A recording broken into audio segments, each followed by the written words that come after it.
following podcast is a Honey Media production. Outdoor Movies by You is not just your average rental company. We consider ourselves an outdoor movie event company. Starting in 2011, we created the idea of bringing the movie theater to your backyard. Other than maybe a park with a ton of strangers, no one really knew what the outdoor movie was. With having over 30 years of experience of being a social event planner, Carrie combined the two and has created an event company that focuses on the outdoor movie concept. Simple options to choose from, just the basic, the actor, to having it all, Act 2, In-N-Out Burger packages. We offer seating, swag bags, s'mores, blankets, you name it, we can get it. We like to think of ourselves as a one-stop shop. Oh, and free popcorn with every event. We have no area boundaries from Santa Barbara to San Diego and everywhere in between. Once the pandemic hit, we had never seen anything like this. Our business grew by leaps and bounds as it was the safest way to entertain. We felt that we were putting laughs and smiles on faces in such a dark time. Whether it's a date night for two or a school with 1,000, Outdoor Movies by You will roll out the red carpet every time. See us in action on Instagram at Outdoor Movies by You.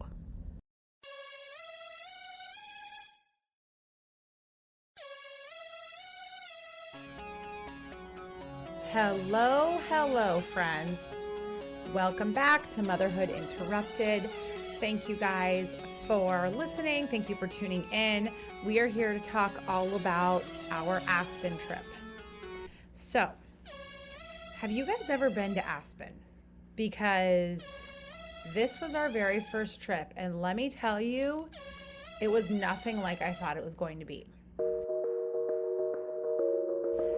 Okay, so let me just kind of set the stage.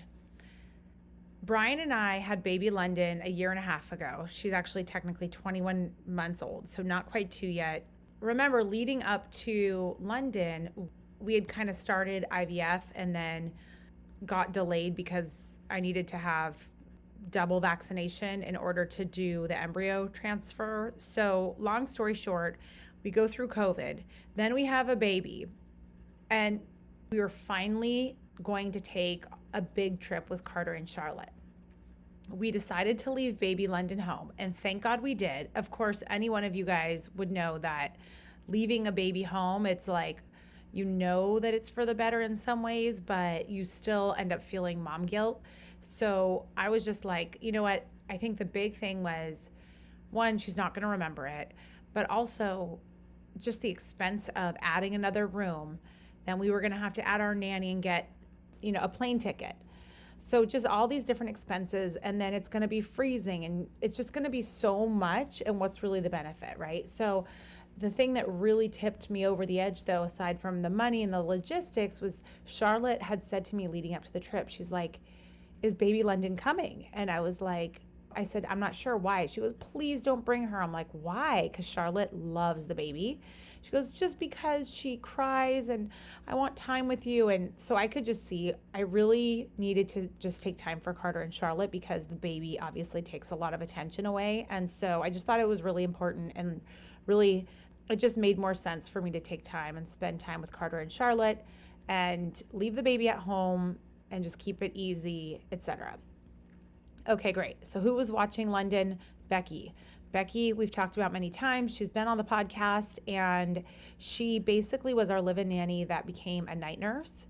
And her last family ended up going back overseas where they came from. And so she had a little break in her schedule until her next job starts in the next couple months. So we got to have her back. So we got on her calendar, and thankfully Becky was back to watch London. So that was awesome. Okay. So we ended up going to Aspen a couple weeks before their school break because for 5 years I've been dreaming about going to Aspen and staying at the St. Regis. So I was on the Marriott app back in like September, October, and I was looking for rooms, and they were like $3,000 a night for a basic room. I'm talking double beds, nothing fancy, the most standard of rooms. So I had been kind of looking for many years. I feel like each season I keep trying to book this trip, and it just keeps being so way crazy priced or completely sold out. So I guess back in September, October, when I was looking, I just started playing with dates, and I found rooms on like December 8th through the 12th for like $500 a night. And I was like, I just booked it, right? So we book it. So we end up going before it gets crazy, but we had to make sure that the mountain was open, because sometimes the rates are really low because the mountains aren't open yet. So initially we actually had the week before and we weren't sure if the mountain was going to be open. So then we pushed it 1 week later and thankfully got such a good rate. So that's how we ended up going. And we got one room. Now I will say our room had double beds and it's way too small for us. Like we cannot. So I would say that's one thing that we're going to change in the future is no more small rooms. That's definitely not happening again because Brian and I are just way too big and the kids are way too big at this point. Okay, so cut to, we finally are ready to go. And we do all the Black Friday shopping. We get the kids ski clothes. You know, ski trips are really just intense when you have kids. And honestly, Brian and I are not like crazy professional skiers at all. We went last year to Mammoth with the kids and the baby, and that was a lot. But I mean, we enjoyed it. But I would say for Mammoth, I'm not doing a drive for 5 hours plus with the kids again. I would rather maybe fly. But then I think there's like prop planes and stuff. So I don't really know. So anyway, so we go to Aspen. We get on the flight. Now from LAX, it is an hour and a half flight. Super easy, super chill. I'm like, we got this. So I do see on the weather, I see on like the, Aspen weather, like I'm not looking into it in depth, but I just see, okay, it's going to snow. I'm like, that's fine. Snow's fine. It's, it's not dangerous weather. Like supposedly the worst weather to fly in is lightning. And that was told to me by a pilot when I used to fly for work all the time. So I was like, not really worried. I'm like, okay, a little light snow, that's fine. So we get everything all ready to go. We pull the kids out of school, packed. We got our new luggage, all the things. The day arrives. The kids have been asking for literally 2 months. How many days until Aspen? How many days until Aspen? Okay, great. So we finally go. We have a decent flight. We're about to land and Charlotte's like, when are we going to be in the clouds? I'm like, well, we're above the clouds. We're about to go down. And then, when you're flying and you're in the clouds and it's like all white, but then you come out of it and you can see the ground. So we had seen the ground, then we were in the clouds, and I looked down and it's like, we're not getting out of the clouds. I'm like, okay, that's weird, like when are we going to see the ground again? So anyway, I'm like, okay, that's kind of weird. And next thing I know, we're like flying and we go to land and all of a sudden the nose goes back up. So I'm like, okay, what just happened? Like we just missed our landing or something just happened. And I look up and I look around and all the other adults that like you can tell are experienced flyers, we all just kind of look at each other. And I'm like, okay, we just had a missed landing, obviously. And like, are we going to circle around? Maybe they're waiting for another plane to land and we're going to just kind of hover for a little bit and wait our turn and just land again in a few minutes. And so at this point, we're all a little bit uneasy, like what is going on? So finally, the pilot gets on and essentially says, we're diverting to Denver. It's going to be 20 minutes. And we're like, what?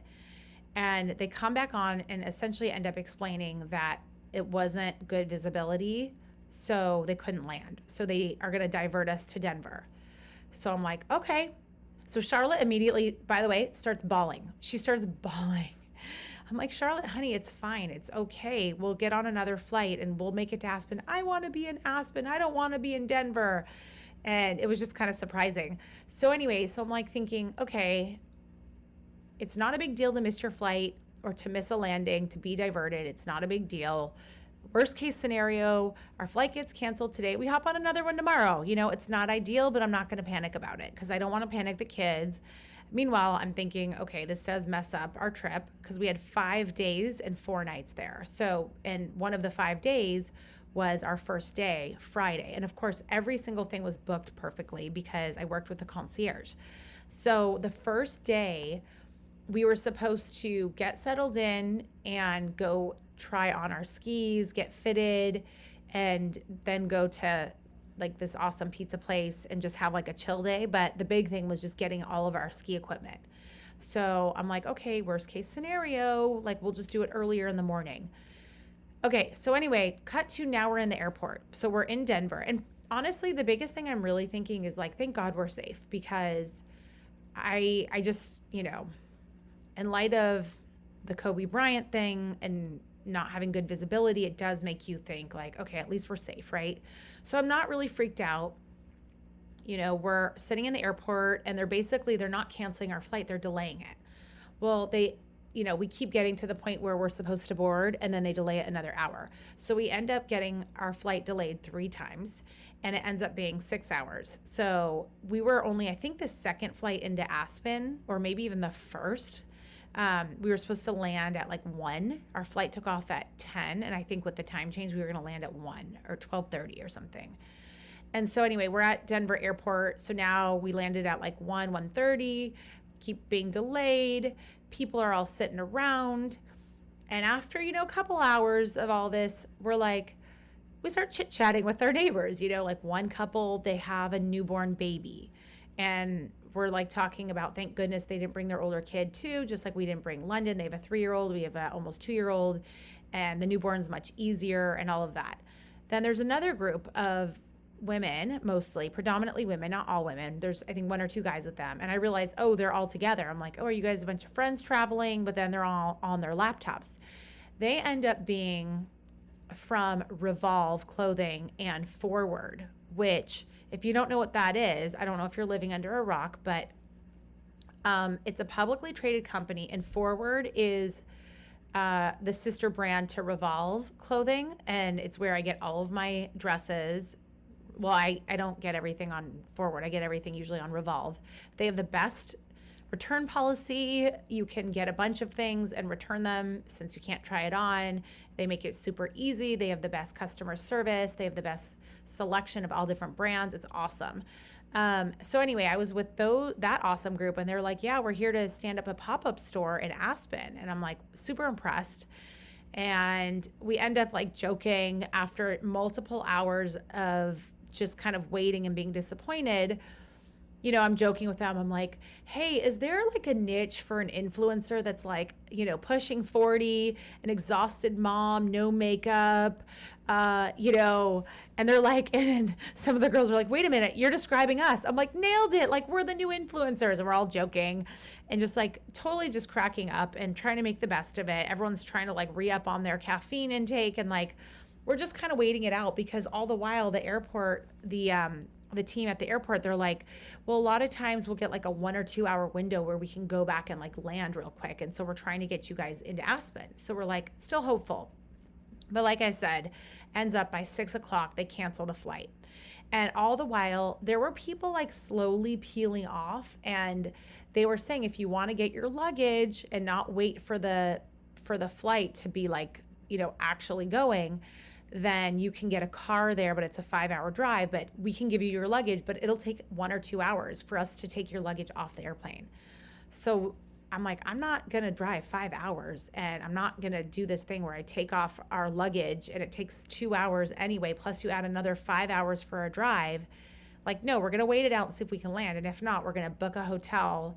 They had like a Marriott or a Westin attached to the airport. I'm like, we're just going to go on a flight tomorrow. Like, if worst case scenario, we miss one night and like we miss half of a day or whatever. But like, I'm not trying to like drive through a snowstorm.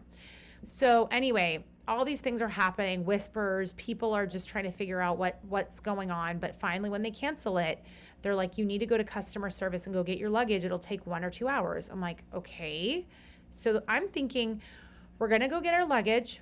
We're going to book a room for $500 a night at the Westin attached, and we're going to get on the first flight out tomorrow. Not a big deal. Thankfully, we had booked through American Express. So I'm going over to customer service. Everyone's rushing over to that desk, and it's a little ways away. It's like 10 or 20 gates away. So we're kind of like speeding our way over there, and I'm on with Amex.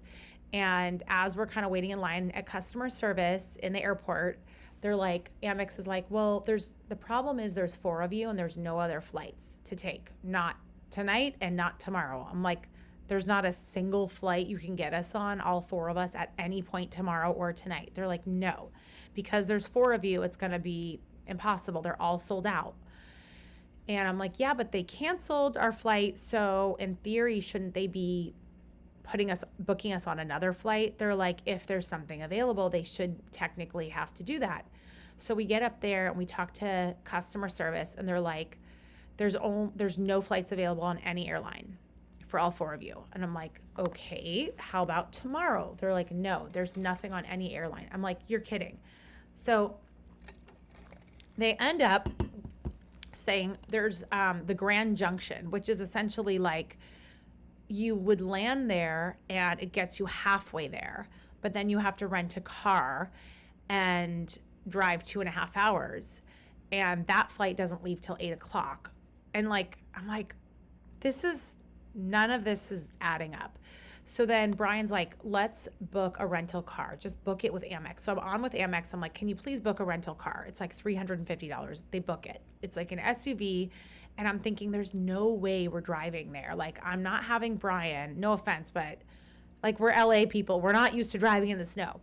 And I'm just like, this whole thing is just falling apart before my eyes. So then I get to the point where I'm like, and by the way, the line behind us starts to fill up and you can see the panic in people's eyes because nobody knows what we're going to do. We're just literally stuck in Denver airport, and we have no backup plan, and they have no contingencies, and they have no help, and they have no options for us. And so everyone's kind of starting to panic because one girl, she was by herself with her 2 kids, one woman. So basically, spending the night was no longer an option because there was no flights the next day.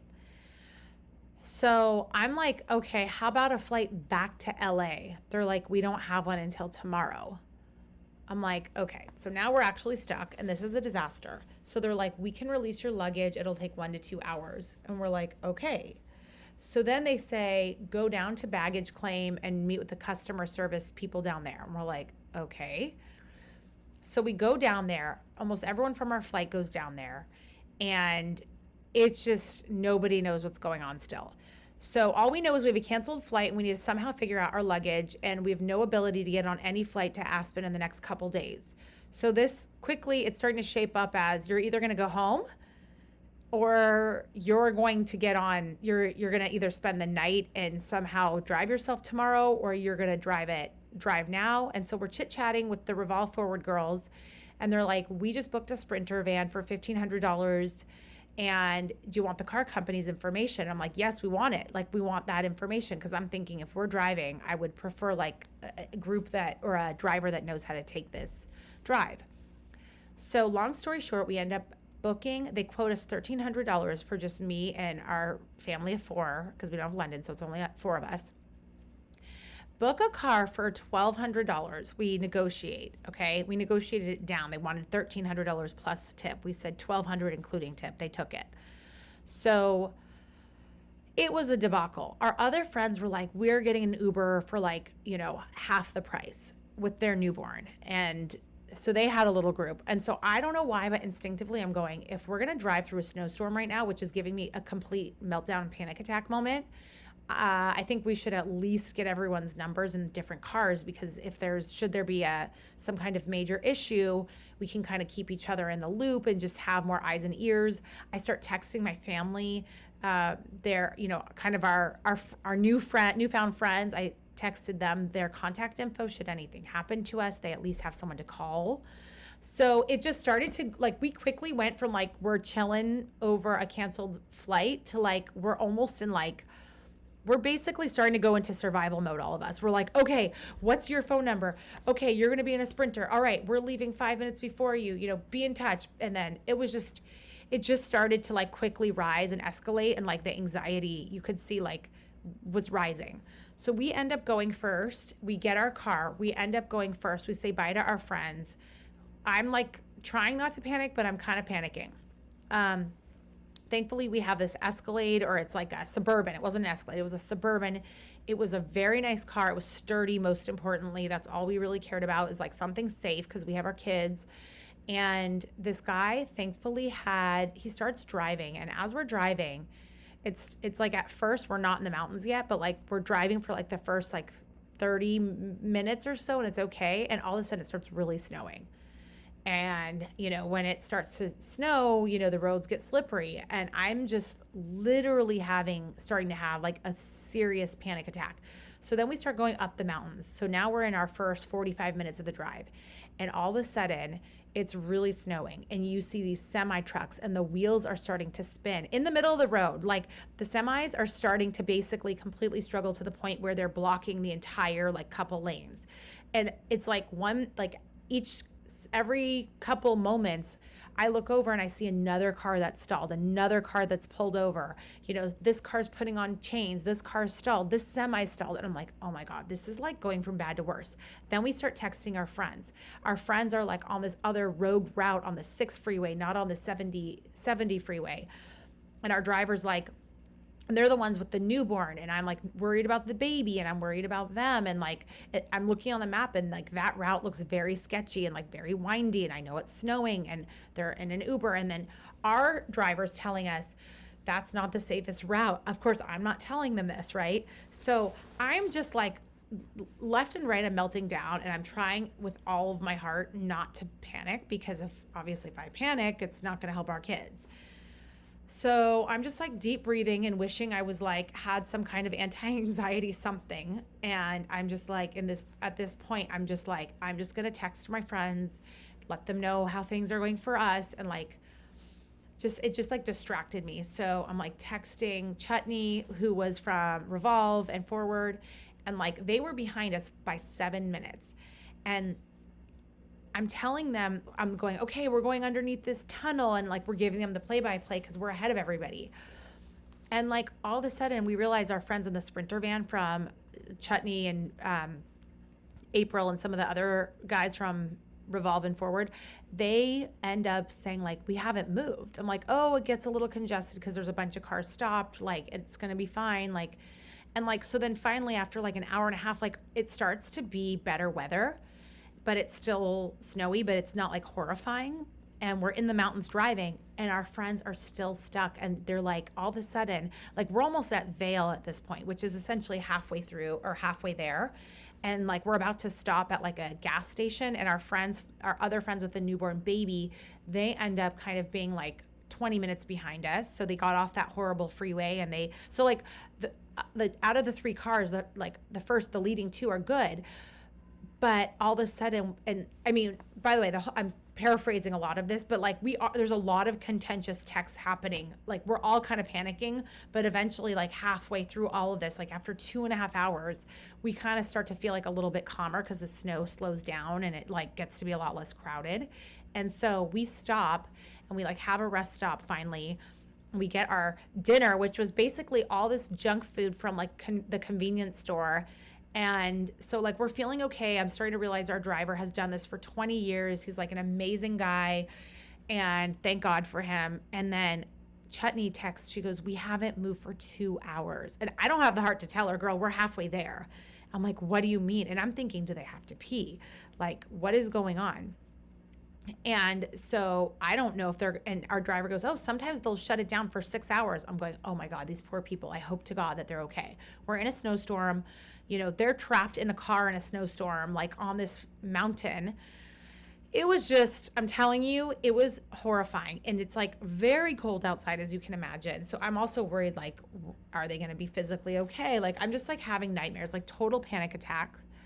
And anyway, so long story short, it's hour 3, it's hour 4. We're finally like on our last hour. We've made it through all the major hoops. And he keeps telling us like, this bridge is like the last like scary part. And like, there kept being milestones throughout. So it was just like a very suspenseful, stressful situation. And now it's like 11 p.m., 11:30. And we finally, by the grace of God, make it. And our friends are like, with the newborn baby, they're like 15, 20 minutes behind us, and they make it. And so we like check in our room quickly. We go down by the fire. I have not drank in 5 weeks because I had this whole GI issue. I didn't even tell you. I was like in the hospital. It was a whole thing. So anyway, we end up like Brian goes upstairs with the kids, and I'm like, I'm having a beer and I need to get warm and I need to calm down because I am 10 out of 10 stressed out at this point, and I'm like literally traumatized from this entire experience. So our friends walk in, and like we're hugging, we're like, thank God you made it, like the baby's okay. It was just like We sit down by the fire. It's like 11:30. It's last call. We barely get a drink. Brian did get a drink and went up with the kids, and they just need to go to bed. And like, it just was like, I can't even explain the stress and trauma of the entire scene. It was such a scene. We were all so traumatized. And so we all get around the fire, and like, it starts to be like midnight, 12:30. I'm like, our friends are finally like moving and on their way. And so Chutney and team, they were on their way in the Sprinter van. And all of us were just like, okay, we wanted to wait up for them, but we were like, we have to go to bed. So that was that night. We're all sitting around, and like, as we're sitting around though, before we go to bed, like slowly but surely more people start rolling in and like being like, hey, I saw you at the baggage claim. Hey, you were on our flight. Ends up being, you guys, literally 25 people we counted. It was like 5 or 6 cars that were on our same flight that just experienced the same thing. And as they all roll in and get settled in and like have a drink and sit down by the campfire, we all start to just bond so hard over like all the trauma and the drama, and we're giggling and we're introducing ourselves, and we're like, oh my, I'm like, you guys, you realize we are forever trauma bonded by this experience, because that's what it was. We're all traumatized. And we just got everybody's kind of backstory, and it just ended up being the craziest thing. Like, there was this guy, Adam, and he didn't have his luggage. Oh yeah, keep in mind, I forgot to tell you. So keep in mind the luggage. None of us, not a single one of us, including the family with the baby, Justina, she and her husband, Scott, had their baby, Penelope. They call her Penny. And I'm worried about them having all their baby stuff. Thankfully, they did. Ashawn is with them. And so that's like that group. And so not a single one of us all had our luggage. Nobody had luggage. So what they had told us at the airport is, we're not releasing your luggage. We told you we would, but we're not. We're going to send it on a truck. So cut to, they said the luggage would arrive at the Aspen airport. It would leave Denver at 8 p.m. and it would arrive at 3 a.m., the middle of the night. And we're like, fine. In the morning, we're going to get our luggage. It's all good. You know, one rough night in our like clothes, like not a big deal. Like, it's fine. Cut to the next day. Our luggage is nowhere to be found, you guys. It is now the day that we're supposed to be skiing. It is our ski day. It's Saturday. It's supposed to be where we already were fitted. We had a car that was going to pick us up to take us to the mountain to Snowmass. And we had ski lessons all set. We were going to take this roller coaster ride afterwards at the top of the mountain, like have the best lunch, have the best dinner. Like, we have this whole day planned. And we wake up and we have nothing. We are literally, I'm wearing an Aloe sweatshirt and Uggs. I'm wearing Aloe leggings. We don't have a jacket. We don't have gloves. It's 5 degrees outside. My children are in a similar state. None of us were prepared. Even if we had gate checked or brought on our carry-on. So a bunch of our friends had carry-ons, and they all had to gate check them because the plane was, for whatever reason, it wasn't too heavy, but they had to gate check. Long story short, even if you had a carry-on, your stuff didn't make it. Every single out of 25 of us, not a single one of us had a change of clothes. We didn't have an extra anything. Nothing was with us. Everything had been stripped from us. So now, cut to, it's Saturday morning. I have to go to the concierge in the morning. I'm like, we have no clothes. We have no luggage. We cannot go skiing, at least not for now. Can you please cancel everything? They cancel our car. They cancel our reservations. They cancel the kids' lessons. They cancel everything, our passes, everything. Brian, after all this, he's like, I'm going to take the kids to go get jackets at least. And we need to just keep the train moving because we have no idea where luggage is. So finally, I go to the airport, and a bunch of luggage makes it up on a truck, as they said, at 10 a.m. So maybe a third of the people get their luggage. And I don't know why all the luggage didn't make it. They probably didn't have enough space. So a third of our friends get part of their luggage. So now it's like midday, and I'm on the phone with the airlines, and essentially fast forward, but all day long I'm on trying to locate our luggage and trying to understand, they keep telling me it's going to be on the next flight. It's going to be on the next flight. And they're giving me the flight number, and they're giving me the claim number, and it's this whole thing. I go back finally, I'm about to go back to pick up luggage. They said at least one piece of luggage, I think it was going to be Carter's, was going to be on the flight. And I'm like, okay, at least we can get the kids like pajamas and jackets and socks. Meanwhile, Brian's still shopping for the kids. And now I'm like, okay, it's freezing. I am not dressed for this weather. I'm like, I need to go shopping and just get myself a jacket and boots just so I don't slip regardless of what happens, because we have no idea when our luggage is coming. So I go across the street to this place called Christie's. Keep in mind, it's my first time in Aspen, right? I'm like, I walk in, I point to the first jacket I see. It's like a really nice blue jacket, puffer jacket. And I look over, I'm like, I'm going to get that. And I'm like, I need a pair of 9 Sorels. Like, give me just some like snow boots and a jacket, and let's just move on so I can at least like go to the airport and not, because at this point I'm like, my lips are turning blue anytime I go outside. So I look at the jacket after they like pulled it aside. It's $750. I'm like, oh shit. I'm like, never mind, I'm not going there. So I go and I start walking 3 blocks, and it's snowing, and I'm literally freezing, and I'm in an aloe sweatshirt, not a heavy sweatshirt, just a regular sweatshirt and leggings and Uggs. And I'm like, my lips are turning blue. I need to just buy some damn clothes. So I go to where Brian had gone with the kids and end up getting a jacket. And again, they're like $300. I'm like, deal. What a steal. $300 jacket. I'm about to buy Brian some like underwear and some thermals and some basics, but everything's so expensive. And I'm still on the phone, believe it or not, with United Airlines.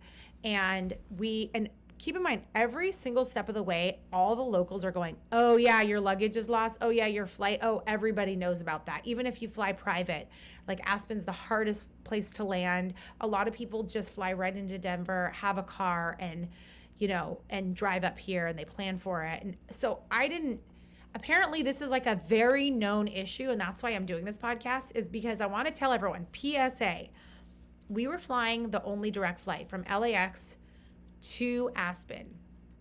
That was recommended by our friends. The problem is it's 50-50 if you're going to land. And so you have to be prepared to not land, or you just go right into Denver and be prepared for a 5-hour drive and have a driver.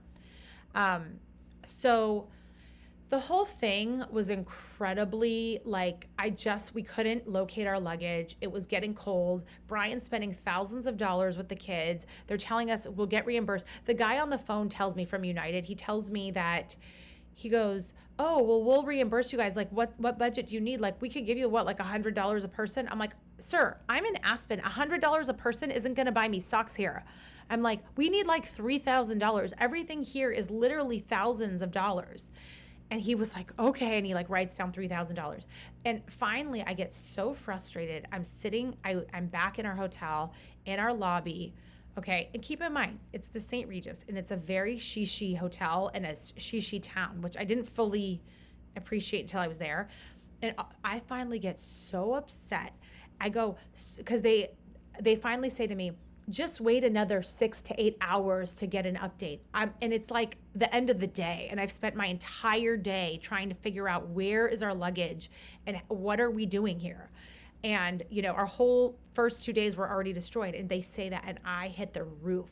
And I finally start screaming, ma'am, don't you understand? I have been, and I start rehashing our whole debacle. I'm like, I can no longer sit here and wait. I am sitting here in crusty 2-day underwear. It is unacceptable. You cannot tell me to just keep waiting. I need an answer. I have dirty, crusty underwear. Do you know what that's like? I can't flip it inside out another time. And I realize I'm screaming because I'm on my headsets, and I look around, everyone in the lobby staring at me. Then behind that, enter the black tie wedding. Yes. So now people start coming down in their ball gowns, and I am standing here screaming about my crusty underwear. Okay? That was me, your friend Kimberly. It was me screaming at the black tie wedding at the St. Regis Aspen about the dirty, crusty underwear. So finally I got my point across, got escalated multiple times. I go back to the airport. They tell me our stuff, at least one bag, if not 2, are going to be on this flight. I get there, the flight's delayed. I'm waiting patiently. Then a butler from the St. Regis comes up to me, and she goes, your stuff is not on this flight. I was just informed. I'm like, okay, I'm just going to wait anyway. And then she comes back. She goes, actually, it is on this flight. I'm like, great. Long story short, a bunch of my friends end up at the airport too. Yeah, they all got their luggage. Guess who didn't get a single piece of luggage? Not one piece. And it's 5:00. So we've missed our dinner reservations yet again. We've missed our entire day. I finally at least have a jacket. I don't have shoes. I don't have anything else. I don't have underwear, as we know. And we go back to the airport, or we go back to the hotel, and everyone just like feels so bad for me. Like people are starting, it's Saturday night in Aspen, and people start showing up to the lobby, you guys, in their furs, their real furs, unapologetically. They're wearing their head furs, their fur jackets down to the floor. They're in Fendi. They're in Bottega Veneta. They're in Prada. I'm talking to the nines. These people are from Paris. They're from all over the world. Literally, the NHL players are there. The black tie weddings going on. And me and my children and my poor husband look like we're homeless. We are standing in the freaking lobby begging to just get a ride to a dinner, which was not our planned dinner. And we look disgusting. We are broken. We look homeless. It was the most humbling, sad scene. Like, I have no makeup on. I mean, I will tell you, I did take a shower, thankfully. But like when you are in the most glitzy, glamorous ski spot and everyone's dressed up, decked out in their diamonds and their furs and their makeup and their lip gloss and their shiny hydrated faces, and you're just standing there broken, it is the most degrading, demoralizing experience. You want to keep yourself humble, lose your luggage in Aspen for 2 days. So we go to a dinner, broken and shallow, and we come back to the hotel. And I see our concierge and I said, Max, you planned the best trip for us. And this has been the worst experience. Every single thing you and I planned together the last couple of weeks, which was amazing, has been canceled. This is the worst trip. I hate this town and I never want to come back again. I want to go home. And he just looked at me and he felt so bad because I was like basically in tears. I'm like, we canceled every single fabulous thing. I'm wearing dirty underwear. Everybody here is fabulous and we're not. And we don't have luggage, and we just spent $3,000 just to get basic shoes and jackets on our children. This is the worst trip I've ever had. And he just like looked heartbroken. This guy, Max, that was the best concierge. I'm like, I'm very sorry, Max, but this is just, I've been beaten down the last 2 days and I don't have it in me. Now I need to go to bed in my aloe, crusty underwear, dirt-ridden clothes. And he just like was speechless. So I walk upstairs with the kids. We get in bed. It's 9:00. Well, he calls me to say, I'm going to deliver milk and cookies if you don't mind, because I want you to know that this is a winter wonderland and I want you to experience something positive. I'm like, okay, fine, send it up. Someone knocks on our door. It's like 9:15. I know it's going to be him. I look out. It's Carter's luggage. Shakoya, the best news ever. We get one piece of luggage.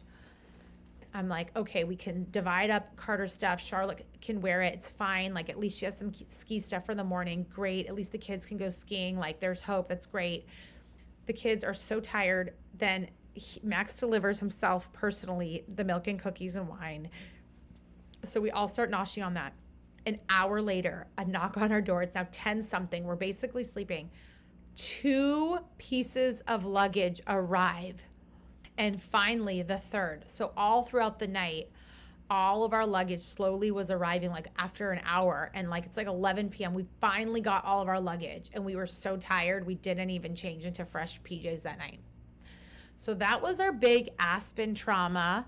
And I just have to say, shout out to everyone we trauma bonded with. This was 40 minutes of me recounting our horrific experience in Aspen. I'm also texting our friends who are madly in love with Aspen. They got engaged and married and fell in love in Aspen. It's their happy place. And I'm telling them, I hate Aspen. This is the worst trip I've ever been on. And they're like feeling so bad. And so that was the first half of our Aspen trip. And I'm going to pause here and leave part 2 for what happened next in Aspen. Thank you guys for listening and stay tuned for part 2. All right, that is it for today. Now, as you know, some of our best conversations actually happen after the show. So I want you to find me on Instagram at Kimberly Lovey and let me know your thoughts about today's show. You can screenshot this episode and let us know what your biggest takeaway was and tag me at Kimberly Lovey and we can share it on our stories. I will see you again, same time, same place next week.